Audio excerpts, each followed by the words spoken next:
Let me try to show you where we got off. It was a gradual thing that happened.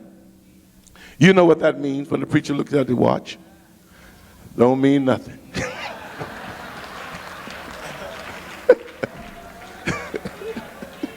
Don't mean a thing. But this thing was a gradual thing. If we were to go back in time, we would see things happening in each decade that influenced the values for the children of those eras. Not only the history is important, but also the things that make each generation tick. Take a look at a few areas in which generational values differ. When the builders' generation, that's my generation, when we were growing up, most mothers were homemakers. Extended families more likely to live in close proximity because we didn't have a whole lot of cars. And if you had one, that's what you had, one. Am I right? The tendency to marry was only once, and the divorce rate was low. As the baby boomers, that next generation, as the baby boomers became parents, more mothers began to work outside the home.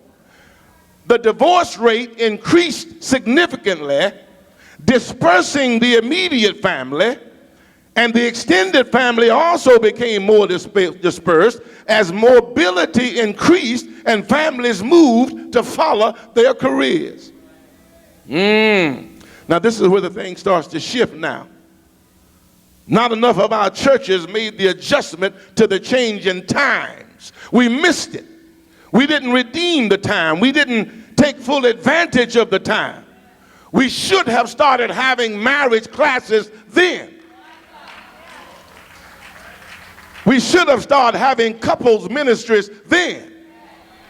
We should have started having singles ministries then, but we missed it. And by the time the next generation, Generation X, let me see your hands again. By the time y'all came along, amen, there was an increase in single mothers. Why? Because the boomers didn't make their children go to church like they had to go.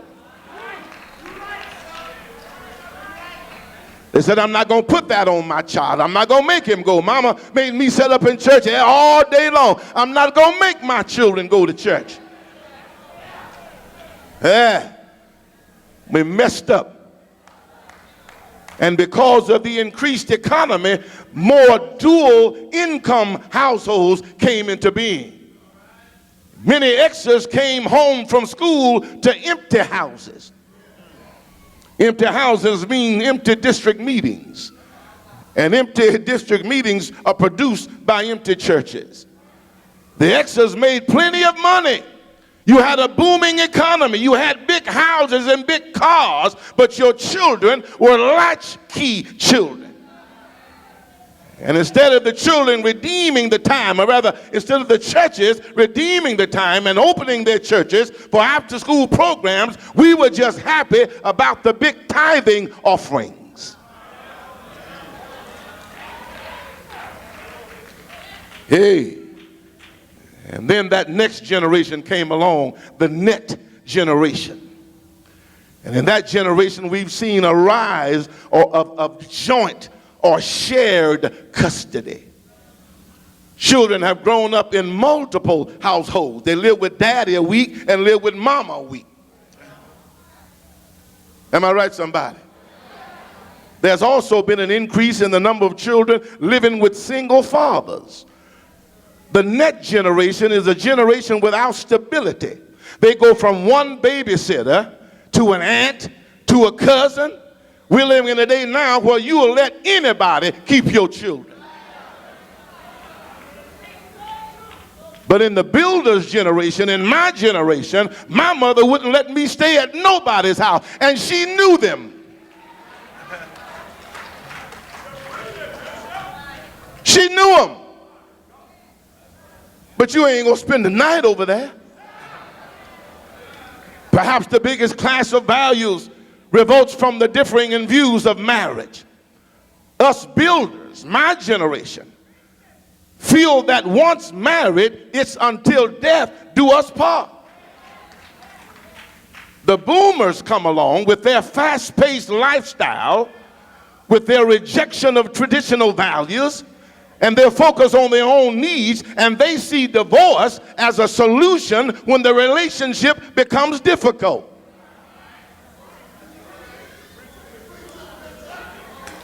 They don't care nothing about getting a divorce. Us builders, we won't divorce. We'll stay there anyhow. Don't speak, but we're going to stay there.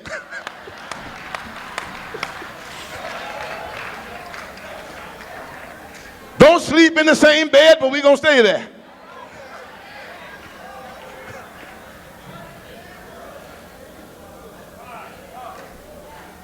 But you baby boomers, you see divorce as a blessing from somewhere to get you out of it.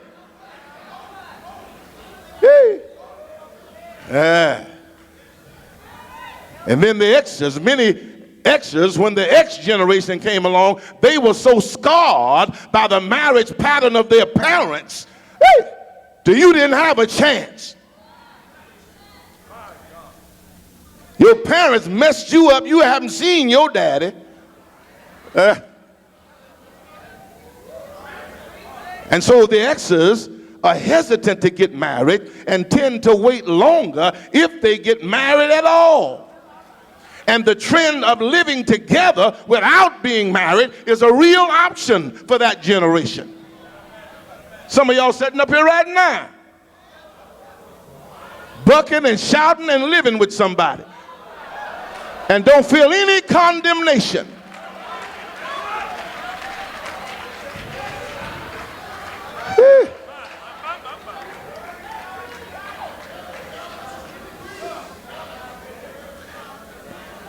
And then that last generation, that net generation, you so messed up, you don't even have any kind of pattern for marriage. You don't have any pattern for homemaking. Yeah. So we have a problem. Young man came to me, 20 years old, who was eagerly longing to find and search for an older man to be his mentor. Someone who would allow him to sit at his feet and learn from him. To his dismay, he found no one in his church or even in his district willing to help. How can this happen? Especially in a world filled with Christian leaders. How sadly his experience is not uncommon. But in the Bible I read where relationships were common. Relationships like Paul and Timothy, Elijah and Elisha, Moses and Joshua, Eli and Samuel, Samuel and David. Each of these young leaders was impacted and shaped by older leaders who walked before them and modeled a life of faith. Yet in our day, the scarcity of such mentors is apparent and appalling. What lies behind it? Is it because older generations feel inadequate? Or are we faced with a generation who just don't care? Is our jurisdiction redeeming, making full use of the time? As godlessness sweeps over our land and the generation gap grows wider, it's time to acknowledge that we have a problem. There is an urgent need for godly elders, for godly mentors, who will fan the flame of personal sacrifice and pour themselves out as living conduits of God's grace and faithfully pass the torch of truth to the emerging generation so they can know who Jesus Christ really is.